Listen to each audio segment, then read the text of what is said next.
उस वक्त हजारों की तादाद में लोगों ने उन्हें एक हीरो की तरह सम्मानित किया। ये स्वागत रामायण की अभूतपूर्व सफलता की वजह से था। डॉक्टर रामानंद सागर राम को एक नए अंदाज में पेश करने के लिए अपनी पहचान बना चुके थे और पूरे देश में खासे लोकप्रिय हो चुके थे।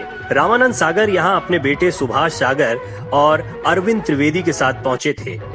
जी हाँ, अरविंद त्रिवेदी, वही जो रावण के रूप में अपनी भूमिका के लिए पूरे देश में राम की ही तरह लोकप्रिय हो चुके थे।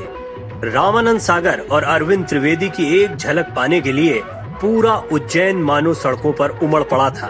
धर्म की नगरी उज्जैन में शोभा यात्रा निकालने की संस्कृति है। डॉक्टर रामानंद सागर को भी उस वक्त अंदाजा नहीं था कि उनकी शोभा यात्रा उज्जैन की गलियों में इस अंदाज में निकाली जाएगी। इतनी भव्य शोभा यात्रा उन्होंने सपने में भी नहीं सोची थी। इससे रामानंद सागर अभिभूत हो गए थे। रामानंद सागर की भी एक झलक पाने के लिए लोग गलियों में, सड़कों पर और अपनी छतों पर खड़े हुए थे। अरविंद त्रिवेदी, सुभाष सागर के अलावा डॉक्टर शिवमंगल सिंह सुमन भी इस शोभा यात्रा का हिस्सा थे।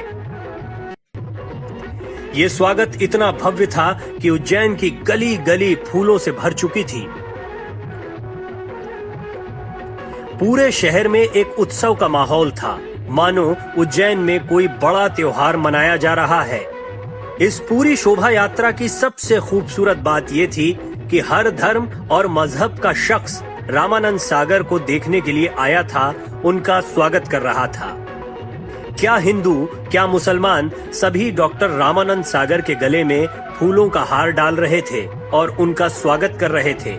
रामानंद सागर के बीच में होने की वजह से जनता इतनी अभिभूत थी कि वो भगवान राम को नए तरीके से पेश करने वाले एक महान शख्स को नजदीक से देख रही थी। लोगों ने न सिर्फ उन पर फूल बरसाए बल्कि उनकी आरती भी उतारी गई।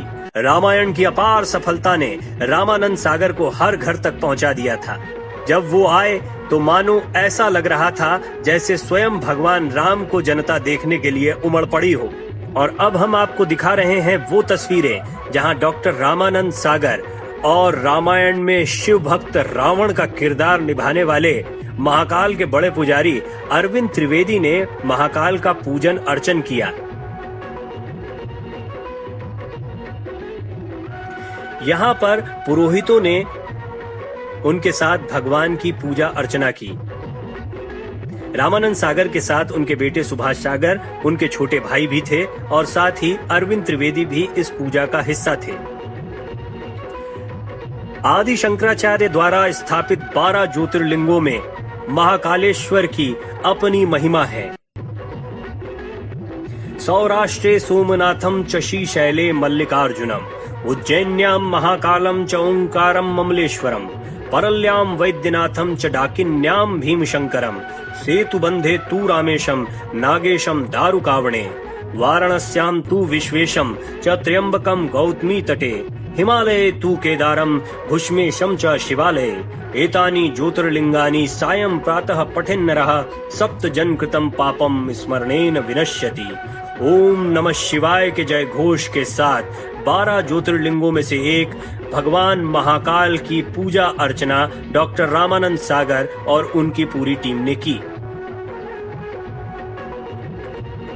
रामानंद सागर ने महाकालेश्वर की भस्म आरती में भी हिस्सा लिया। महाकाल की भस्म आरती अपने आप में अनोखी है। इस भस्म आरती के लिए सुबह ही दाह संस्कार हुए एक शव की राख महाकाल की पूजा के लिए लाई जाती है। पूरे मंदिर में इसी भस्म को बिखेरा जाता है और फिर इसी से भगवान महाकाल की पूजा अर्चना की जाती है। ये पूरी दुनिया में होने वाली भगवान शिव की सबसे अनोखी पूजा है। भगवान महाकाल मृत्यु पर भी विजय प्राप्त करवाते हैं।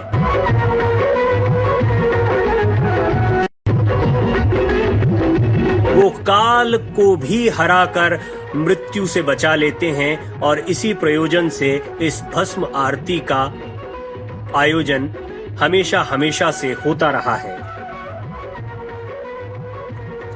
जय महाकाल के उद्घोष के साथ महाकाल को प्रसन्न करने के लिए आरती, पूजा, उपासना होती रही।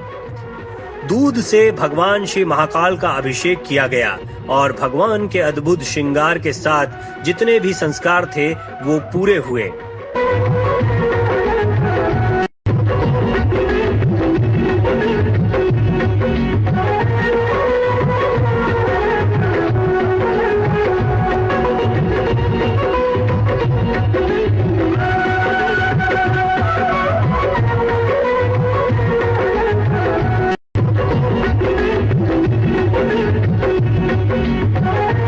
और इसी के साथ बाबा महाकाल की पूजा भी संपूर्ण हुई। इसके बाद डॉक्टर रामानंद सागर ने सभी पुजारियों का आशीर्वाद लिया। रामानंद सागर भक्ति भाव से झूमते नजर आए। वो पूरी तरह से आरती में और मंत्रों में मग्न हो चुके थे। ऐसा लग रहा था मानो साक्षात महाकाल उन्हें दर्शन दे रहे हों।